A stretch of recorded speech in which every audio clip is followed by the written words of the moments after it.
World war to इंसानों के इतिहास की सबसे खौफनाक वॉर रही है। कितने ही बड़े बड़े शहर तहस नहस हो गए पूरी तरीके से। London, Tokyo, Hamburg, Berlin. आज के दिन ऑलमोस्ट सारे जियोपॉलिटिकल इवेंट्स और इंटरनेशनल रिलेशंस को ट्रेस बैक किया जा सकता है। वर्ल्ड वॉर टू के बारे में आज की इस वीडियो में गहराई से समझते हैं, स्टार्टिंग से लेकर एंडिंग तक एग्जैक्टली क्या हुआ था, सेकेंड वर्ल्ड वॉर क्यों हुआ, कैसे हुआ, कब हुआ और कौन कौन से देश इसमें शामिल हुए और वर्ल्ड वॉर टू का पूरी दुनिया पर क्या इम्पैक्ट पड़ा।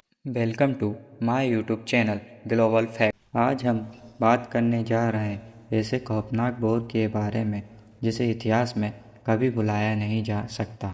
जी हाँ, सेकेंड वर्ल्ड वॉर इतिहास का सबसे भीषण युद्ध माना जाता है क्योंकि इसमें कई देश शामिल हुए थे। अपनी कहानी की शुरुआत करते हैं साल 1919 से। यह वो साल था जिस साल वर्ल्ड वॉर वन खत्म हुई थी और एक फेमस पीस ट्रीटी साइन की गई थी जिसे कहा जाता है द ट्रीटी ऑफ वर्साई। इस ट्रीटी में एक बड़ा इम्पोर्टेंट क्लोज था, आर्टिकल 231, जिसमें लिखा गया था कि वर्ल्ड वॉर वन से जितना भी नुकसान हुआ था उस सारे नुकसान की रिस्पॉन्सिबिलिटी जर्मनी देश की थी। इस क्लोज को वॉर गिल्ट क्लोज भी कहा जाता है क्योंकि ये बेसिकली कह रहे थे जिन भी देशों के बीच में हुई हो गलती सिर्फ और सिर्फ जर्मनी देश की है। असल में फ्रांस और ब्रिटेन चाहते थे कि जर्मनी एक भारी कॉस्ट पे करे इस वॉर को हारने की और वो अपने सारे नुकसान की भरपाई जर्मनी से ही करना चाहते थे। नतीजा यह निकला कि ट्रीटी ऑफ वर्साई के अकॉर्डिंग जर्मनी को 33 बिलियन डॉलर्स का फाइन भरने को कहा गया, बाकी और देशों को। यह आज के पैसों में 500 बिलियन डॉलर्स होता है। यह इतना सारा पैसा होता है कि जर्मनी ने 2010 में इसकी आखिरी पेमेंट की थी। ऑलमोस्ट 100 साल का समय लग गया इस फाइन को भरते भरते। इस पैसे की पहली पेमेंट की जाती है जर्मनी के द्वारा साल 1921 में और तुरंत बाद ही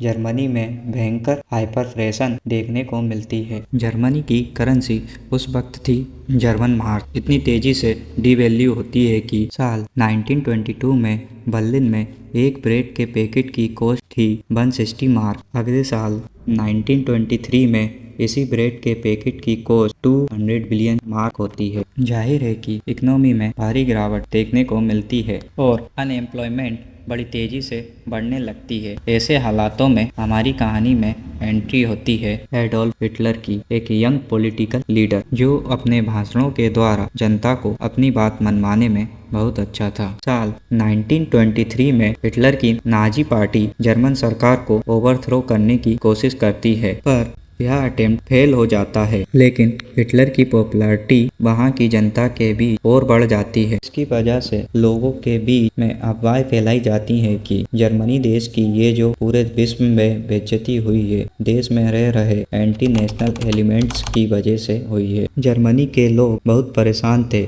जिसके कारण लोगों को आसानी से बहकाना आसान था और लोग आसानी से हिटलर की बातों में आने लगे। हिटलर कहता था कि जो देश में जूस और सोशलिस्ट लोग रह रहे हैं गलती इनकी है, इनकी वजह से जर्मनी का नाम बदनाम हुआ है। अगले 10 सालों में भरपूर तरीके से प्रोपोगेंडा का इस्तेमाल किया जाता है, मीडिया को खरीदा जाता है, भड़काऊ भाषण देखने को मिलते हैं। साल 1929 में जर्मनी के लोगों में डिप्रेशन भी देखने को मिलती है जिसकी वजह से अनएम्प्लॉयमेंट की हालत बद से बदतर हो जाती है। 1933 में 6 मिलियन से अधिक लोग अनएम्प्लॉयमेंट का शिकार होते हैं। जर्मनी में ढेरों लोग बेघर हो गए, बच्चे भूख के कारण मर रहे थे। नतीजा यह हुआ कि साल 1933 में हिटलर ने अपने आप को जर्मनी का डिक्टेटर घोषित कर दिया। अपने हाथों में फुल कंट्रोल लेने के बाद हिटलर अपने जर्मन एम्पायर के सपने को पूरा करने के लिए निकल पड़ता है। जर्मन रेस एक ऐसा राज्य जो रेसली प्योर होगा, सिर्फ आर्यन रेस के लोग यहाँ पर रहेंगे। जूस और इस्लामिक लोगों के लिए यहाँ पर कोई जगह नहीं होगी। लोगों के अंदर नफरत घोलने के लिए वीडियो बॉल से विश्व की कंस्पिरेसी थ्योरी बनाई जाती है। इस कंस्पिरेसी थ्योरी के अकॉर्डिंग जो रशियन रेवोल्यूशन हुई थी साल 1917 में वो